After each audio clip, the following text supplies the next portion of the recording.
लिखा है particular mass m and positive charge q moving with uniform velocity v enters a magnetic field B as shown in figure. Find the radius of circular arc described in the magnetic field B. Find the angle subtended by the arc at the center. C. How long does the particle stay inside the magnetic field? D. Solve the three parts of the above problem if the charge q in the particle is negative. मान लीजिए जैसे ये हम लोग के पास इस तरह का एक मैग्नेटिक फील्ड रीजन है,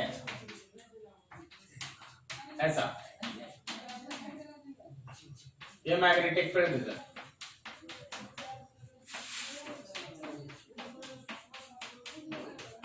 अब यहाँ पे आप किसी चार्ज पार्टिकल को ऐसे प्रोजेक्ट किए हैं, चार्ज है क्यू, वेलोसिटी है बी, तो जैसे ही वो इस मैग्नेटिक फील्ड के अंदर इंटर करा, जरा गौर करना, जैसे ही वो मैग्नेटिक फील्ड में इंटर किया, क्या ये फोर्स ऊपर लगेगा? ऊपर कहने का मतलब इसके वेलोसिटी के परपेंडिकुलर इस डायरेक्शन में फोर्स लगेगा। क्या ये समझ पा रहे हैं कि उत्कर्ष?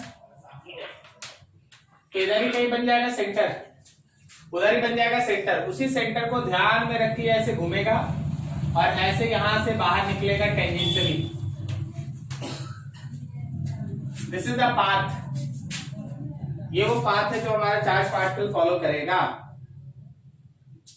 ठीक है, हाँ। अब यहां पे गौर करना, ये एंगल है थीटा, ये एंगल है थीटा, ये 90 माइनस थीटा, तो ये थीटा हुआ। सिमिलरली ये भी थीटा होगा, तो क्या यहाँ पे ये पाई माइनस 2 थीटा हुआ? बोलो बोलो, समझा? तो क्वेश्चन का पहला हिस्सा बोला गया है, क्वेश्चन का पहला हिस्सा बोला गया है find the radius of the circular arc. Radius तो होता है सीधा mb बाई बी क्यू, वही रहेगा। क्वेश्चन के बी पार्ट में बोला गया find the angle subtended by the arc at the centre. क्या वो एंगल पाई माइनस 2 थीटा है? फिर क्वेश्चन के सी पार्ट में बोला हाउ लॉन्ग डज, तो हाउ लॉन्ग वाला भी तो आपको बताया था ना कि time is equal to capital T divided by 2 pi by angle subtended by the arc at the centre. याद आया? तो टी के जगह पे तुम चाहो तो लिख दो 2 पाई एम बाई बी क्यू। फिर से नीचे देखो 2 पाई और यहां पाई माइनस 2 थीटा, ये दोनों 2 पाई कैंसिल, तो आपके स्मॉल टी का वैल्यू हो गया, स्मॉल टी का वैल्यू हो गया m by B q pi minus 2 theta. इतना समय वो मैग्नेटिक फील्ड में स्पेंड करेगा। Solve the three parts of the problem if the charge q on the particle is negative. आपको फिर से ये सारा का सारा सिचुएशन डिस्क्राइब करना होगा अगर वो चार्ज पार्टिकल नेगेटिव है। देखो देखो क्या बोलता है, छोड़े इसको, बनाएगा तुम अभी सब कोई? तो थोड़ा बनाओ तो फटाफट हमको बताओ तीनों पार्ट का आंसर। पहला पार्ट का तो रेडियस होगा, ठीक है। दूसरा पार्ट तो आपका, बस दूसरा पार्ट ये निकाल के दिखा दो। चलो बनाओ फटाफट से, बनाना पड़ेगा। सब तो खेल है इस डायरेक्शन का ना। जब तुम्हारा चार्ज q और v यहां इंटर कर रहा है, अगर वो चार्ज निगेटिव है, अगर वो चार्ज निगेटिव है तो फोर्स इधर काम करेगा। फोर्स इधर काम करने का मतलब सेंटर इधर कहीं, और इसको तुमको ऐसे मान के ऐसे घूम के इधर निकलना होगा। क्या सही है? थोड़ा बीच में नहीं बना, बीच में बनना चाहिए।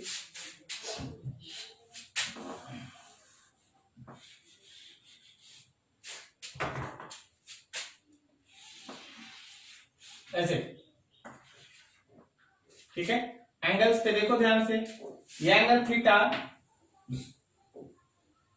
90 माइनस थीटा, इधर पे 90 माइनस थीटा, फिर से एंगल थीटा हुआ ना, ये एंगल भी थीटा हुआ। तो यहां से यहां तक का ये, यहां से यहां तक का ये है पाई माइनस 2 थीटा।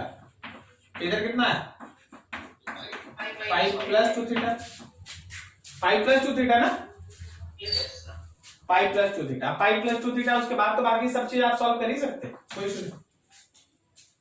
ये रहा क्या लास्ट एंगुलर डिफ्लेक्शन आपको ऐसे पढ़ाया गया था कि अगर किसी मैग्नेटिक फील्ड रीजन से कोई चार्ज पार्टिकल गया तो ऐसे निकलेगा, याद आया? याद करना, तुमको ये भी सिखाया गया था कि sine theta will be equal to thickness by radius. अब देखो तुम्हारा क्वेश्चन क्या है कि जो हमारा मैग्नेटिक फील्ड है उसका विड्थ टी नहीं है, क्वेश्चन में तुमको टी को डी बोल दिया है, तो आपको डी बाई आर लेना। अब क्वेश्चन का जो पहला हिस्सा वो ये है कि जो डी है वो approximately mv by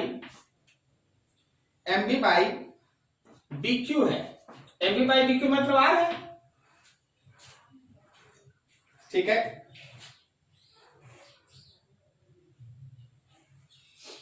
MV by B q मतलब आर, तो क्या हम लोग यहाँ पे साइन थीटा को आर बाई आर कहने का मतलब वन लिखे? तो लास्ट में तो पढ़ा था ना कि अगर वन आया तो क्या होगा, ठीक है,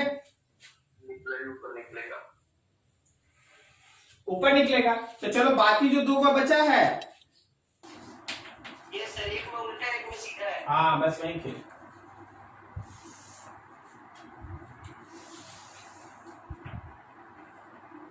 इधर से करंट गया है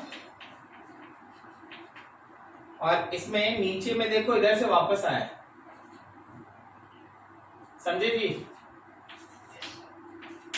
अब देखो ठीक है, ये बी फील्ड ऐसा है, आप लोग अगर एबीसी का लेंगे तो इफेक्टिव लेंथ यही ना लीजिएगा 2r, और करंट किधर से किधर लीजिएगा, लेफ्ट से राइट लीजिएगा ना।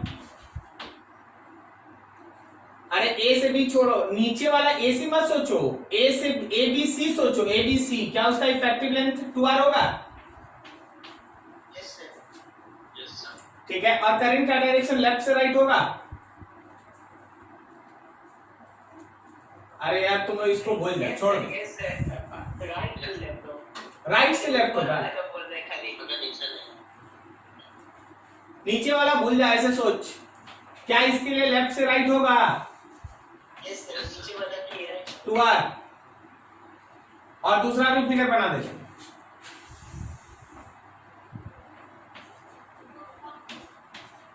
एबीसी, इसके लिए भी इफेक्टिव लेंथ लेफ्ट से राइट होगा 2r।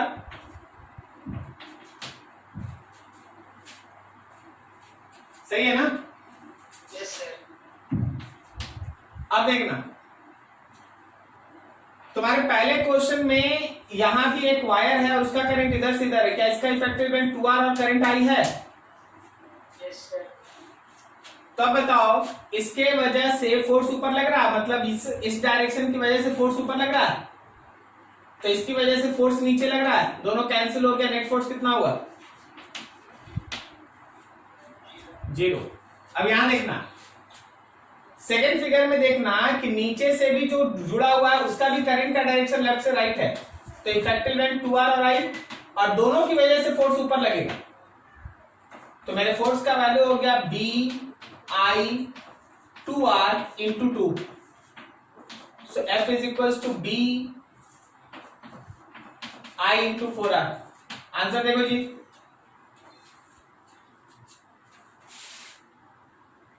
यस सर, सही है। समझ में आया आप लोगों को? आपको छोटा छोटा चीज पे ध्यान रखना चाहिए कि इसका एक्चुअल फिगर क्या था। इसका एक्चुअल फिगर ऐसा था, इधर से करंट जा रहा था और इधर से वापस आ रहा था, सही है? और इसका एक्चुअल फिगर क्या था? तो इसका एक्चुअल फिगर ऐसे था, ऊपर से करंट आई, नीचे से भी करंट आई। तो आपको ये सब छोटा छोटा चीज ध्यान रखना चाहिए।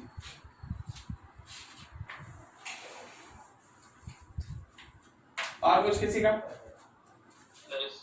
एक और question.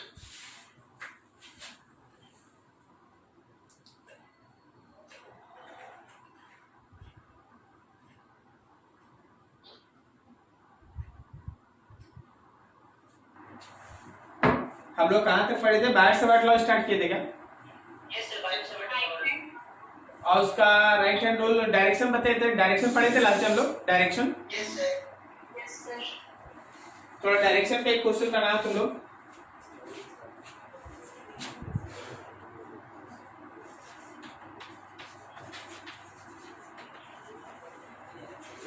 A straight wire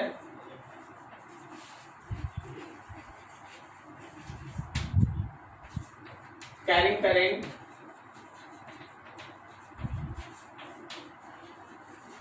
in upward direction.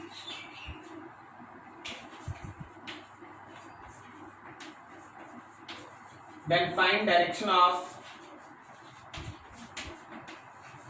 Bifield at point which is lying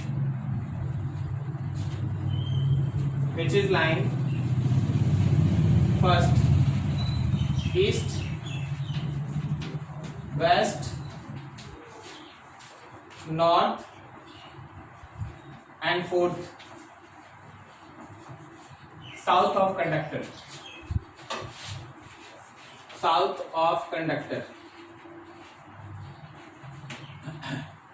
एक स्ट्रेट वायर है, कैरिंग करंट है जो ऊपर की तरफ करंट को कैरी करता है। तो कोई पॉइंट अगर उसके ईस्ट में है तो बिफील्ड का डायरेक्शन, कोई पॉइंट उसके वेस्ट में है तो बिफील्ड का डायरेक्शन, ऐसे करके चारों नॉर्थ साउथ सब बताना है। चलो साउथ वेस्ट ईस्ट।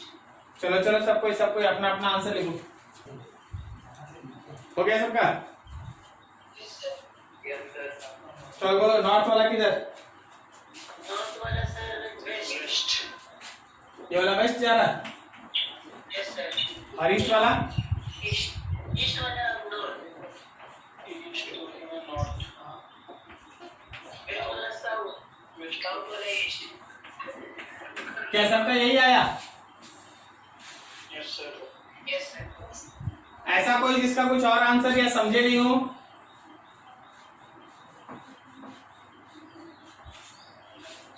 सबका ठीक है? सबका बना जी ये वाला direction?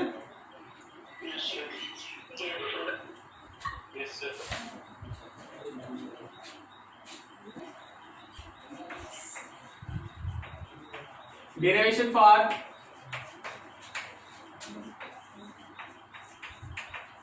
Bifield of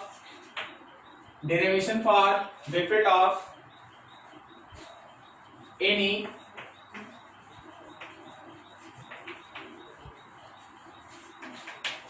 current carrying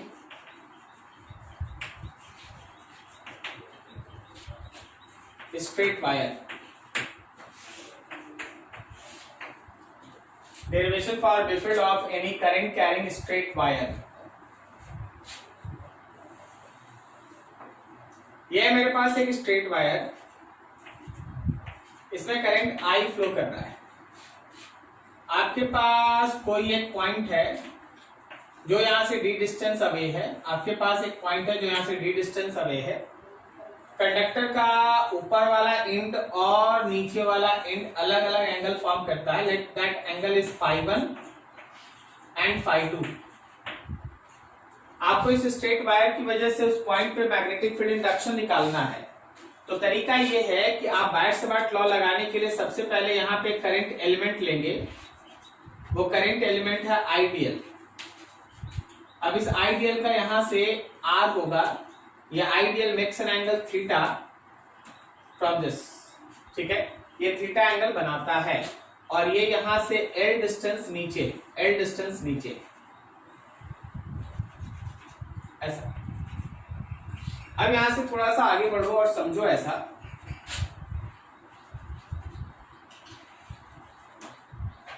ऐसे कुछ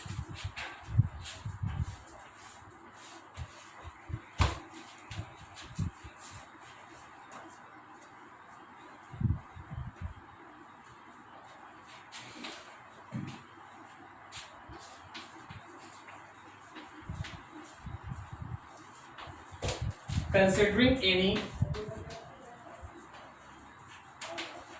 current element ideal. So according to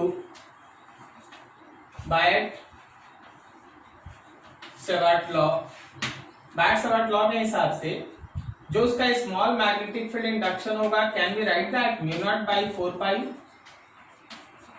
ideal sine theta by R square. सही है ना?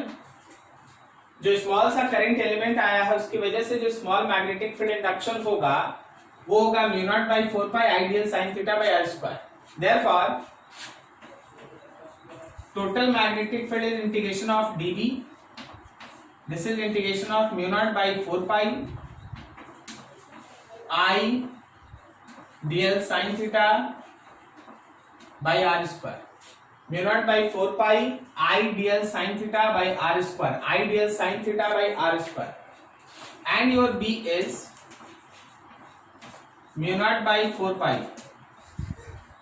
I बाहर integration dl sin theta by r square. dl sin theta by r square. ठीक है, अब जरा गौर करना। एक्चुअली इस इंटीग्रेशन का प्रॉब्लम क्या है कि इसमें 3 वेरिएबल है।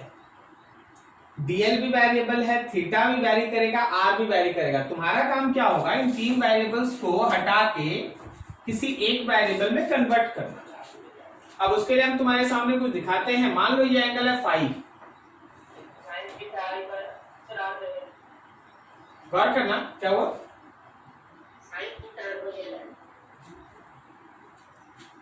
ये पॉइंट है ए, ये पॉइंट है बी, यहां मान ले सी।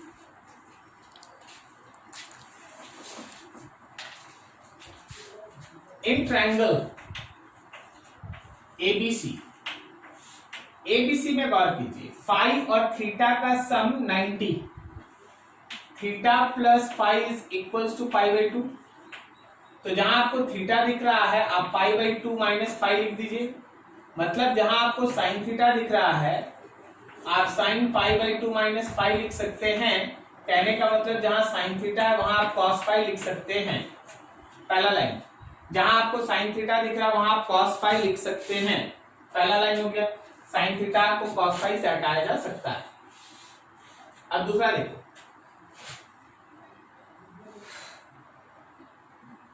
क्या हम लोग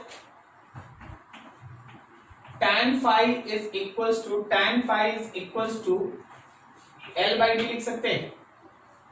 तो जहां L है वो हम लोग D tan phi लिखें,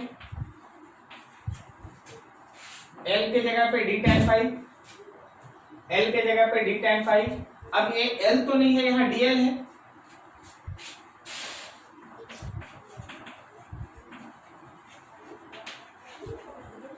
So differentiating both sides, L का डिफरेंशिएशन dl, d tan का differentiation sec square phi and d phi. L का differentiation dl, d sec square phi d phi, dl equals to d sec square phi d phi, dl equals to d sec square phi d phi. ये हम लोग का dl का value आ गया, कोई दिक्कत नहीं आता। अब देखिए ये हट गया, dl हट गया है, थीटा हट गया, बाहर का वाली। नाउ इस ट्रायंगल पे ध्यान देना, क्या R square equals to D square plus L square होगा? D square plus L square. जरा गौर करो, जहां एल है वहां डी tan फाई लिख सकते हैं। So R square equals to D square plus D square tan square phi. So r square is equals to d square 1 plus tan square phi. So r square is equals to d square 1 plus tan square, कहने का मतलब sec square phi। तो जहां पे हम लोग का r square है वहां हम लोग d square sec square phi लगा सकते हैं। d square sec, देखो तीनों टर्म phi के टर्म में आ गया। sin theta cos phi, dl d sec square phi d phi और r square d square sec। So equation 1 becomes,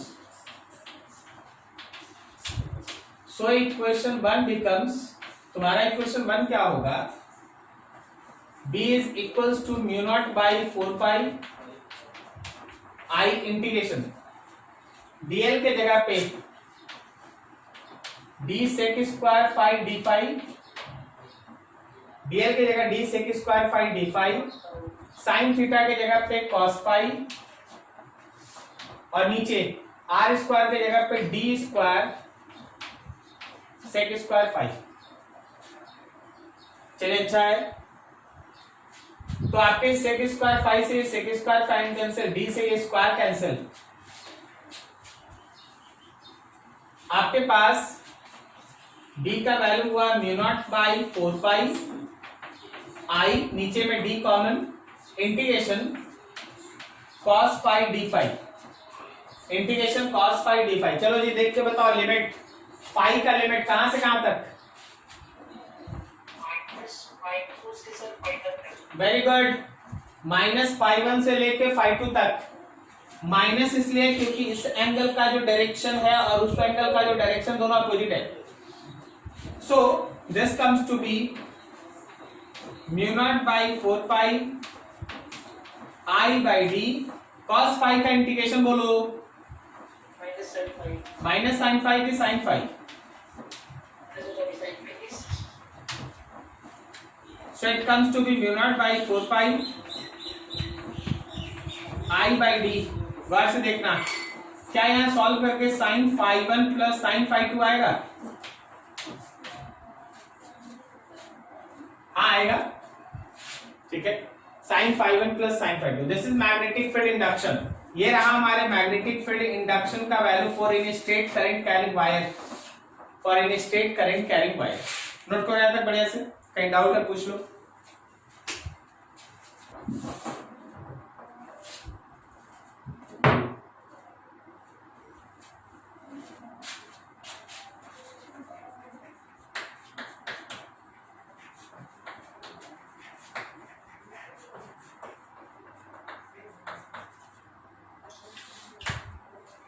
सबसे पहला एकदम जो भी आप डेरिवेशन किए थे उसका वैल्यू, अगर कोई भी पॉइंट यहां से डी डिस्टेंस अवे है,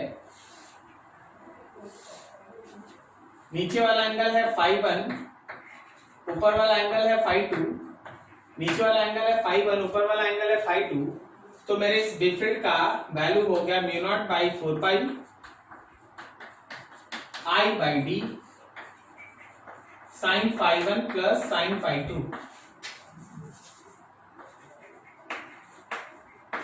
sign phi 1 plus sine phi 2, ठीक है।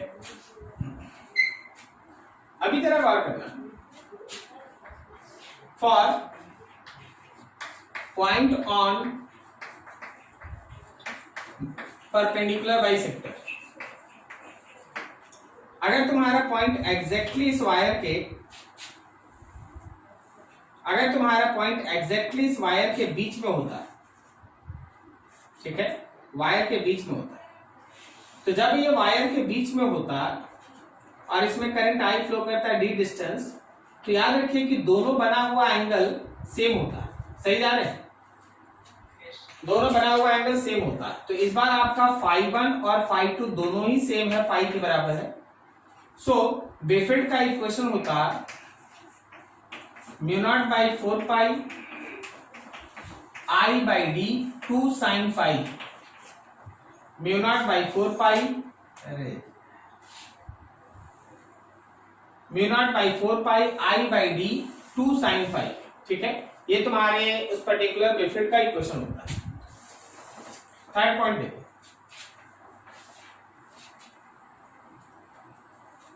फॉर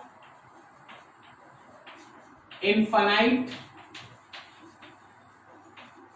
लॉन्ग वायर, कोई एक इनफाइनाइट लॉन्ग वायर, इसमें करंट आई। अब इसका ऊपर वाले एंड के बारे में भी आपको कोई जानकारी नहीं है, इसके नीचे वाले एंड के बारे में भी आपको कोई जानकारी नहीं, बस आपका पॉइंट यहां है डी डिस्टेंस अवे। तो अब खुद से सोचिए ना कि अगर हम लोग ऊपर वाले पॉइंट को टच करना जाएंगे तो ऐसे निकलेंगे, तो क्या मेरा ये फाई 2 का वैल्यू 90 होगा? अगर हम नीचे वाले एंड को टच करने जाएंगे तो ऐसे ही निकलेंगे, तो क्या फिर से मेरा फाई 1 का वैल्यू भी तो 90 होगा? तो फाई 2 और फाई 1 दोनों 90, तो ऐसे केस में your B field becomes mu naught by 4 pi I by D sine 90 plus sine 90, हाँ इंटू 2, तो ये 2 आ गया भाई। तो आपके बेफिल्ड का इक्वेशन हो गया mu naught by 4 pi 2 I by D. Very important, सबसे ज्यादा यूजफुल यही होगा, क्योंकि मोस्ट ऑफ द न्यूमेरिकल में long wire, infinitely long wire ऐसे ही करके लिखा रहता है। तो mu naught by 4 pi 2 I by D, mu naught by 4 pi 2 I by D. अब जरा ये सोचो कि अगर हम लोग के पास सेमी इनफाइनाइट वायर होता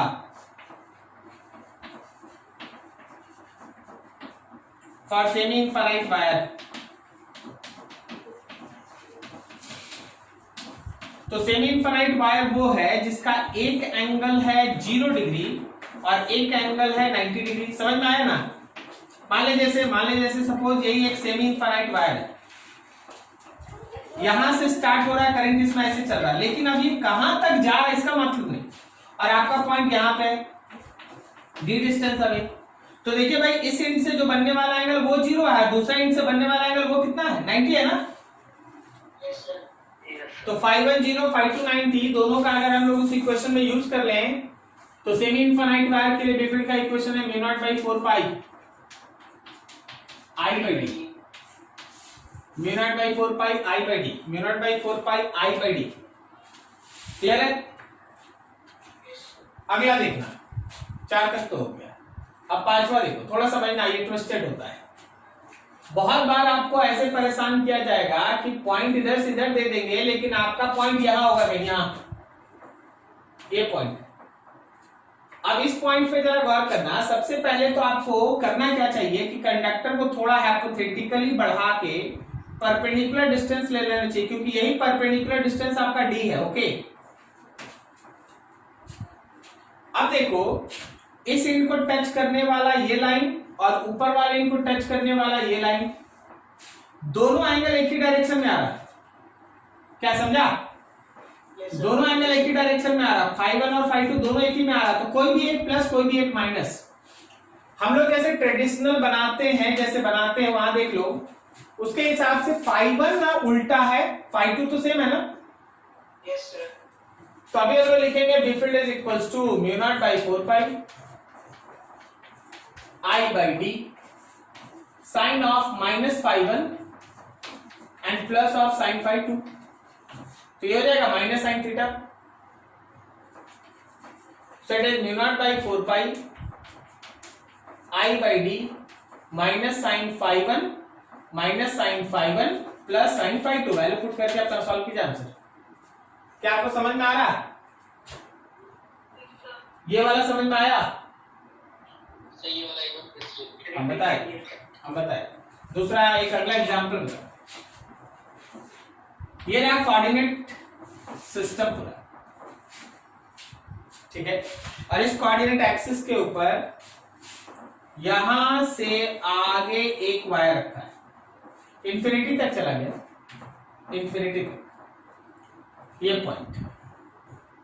अब आपके पास इस पॉइंट का कोऑर्डिनेट है a0, फिर बोला गया कि कोई एक पॉइंट है जिसका कोऑर्डिनेट है 0a, बोला गया चलो भाई यहीं पे बी फील्ड निकालो, इसी पॉइंट पे बी फील्ड निकालो। तो अब जरा देखना, यहां से ये परपेंडिकुलर डिस्टेंस जो d है वो तो ये है, अरे नहीं समझा, ये है ना करंट का लाइन ऑफ एक्शन, तो यहां से परपेंडिकुलर डिस्टेंस d है वो तो ये है, लेकिन जब आप इस एंड को टच कीजिएगा तो ये एंगल 45 बनेगा क्या? अरे ए तो 45 है ना, है, और दूसरा इंफिनिटी तक गया है, तो क्या ये एंगल 90 है? अब देखो, दोनों एंगल तुम एक ही डायरेक्शन में मेजर कर रहा है, दोनों एंगल इधर ही है, तो क्या हम लोग φ1 को माइनस 45 डिग्री और φ2 को प्लस 90 ले लें?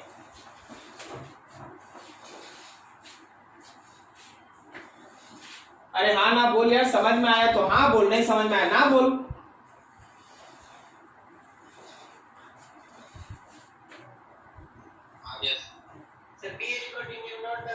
आंसर मत बता, आंसर मत बता, ये समझ में आया? Yes sir. ये वाला एंड यहां से कंडक्टर स्टार्ट हो रहा है, आगे जा रहा है, और पॉइंट यहां है, तो सबसे पहले लाइन ऑफ एक्शन से परपेंडिकुलर डिस्टेंस लेना पड़ता, वो तो ए डी है, और इस एंड को टच करने वाला पॉइंट 45 एंगल बना रहा है, तो φ1 45 है, और दूसरे एंड को टच करने वाला 90 एंगल बना रहा है, तो φ2 90 है। बाकी आगे फॉर्मूला में पुट करेंगे, जितना आंसर आएगा, 2 आएगा, 4 आएगा, 6 आएगा, 8 आएगा, गुना कर लेंगे। -45 कैसे होगा सर?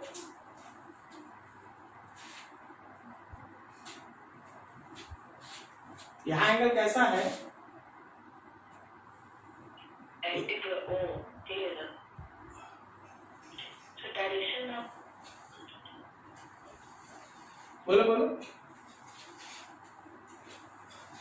अरे बोलो। सर ऊपर वाले में डायरेक्शन तो एक ही साइड है, तभी वो I1 नेगेटिव है। कहाँ पर? यहाँ डायरेक्शन अपोजिट है ना? ये एंटी क्लॉकवाइज है। अरे एंटी क्लॉकवाइज नहीं यार, phi1 और phi2 अपोजिट में है ना? Yes sir. तो यहाँ प्लस है दोनों। Yes sir. तो अगर दो में से कोई भी सेम डायरेक्शन में हो गया तो एक को माइनस करना होगा ना। Yes sir. तो यहाँ दोनों हो गया सेम डायरेक्शन में, तो एक तो माइनस किए। तो phi2 को भी माइनस कर सकता है, लेकिन हम बोले कि देखो phi2 तो वैसे ही है जैसे यहां था। Yes sir. तो उसको छोड़ दिए, लेकिन phi1 उल्टा हो गया तो इसलिए phi1 माइनस किए। आप दोनों में से कोई भी एक को माइनस, अरे दो को तो एंगल लिखा हुआ रहता है यार, कोई भी एक को माइनस करेगा तो आंसर तो वही रहेगा ना।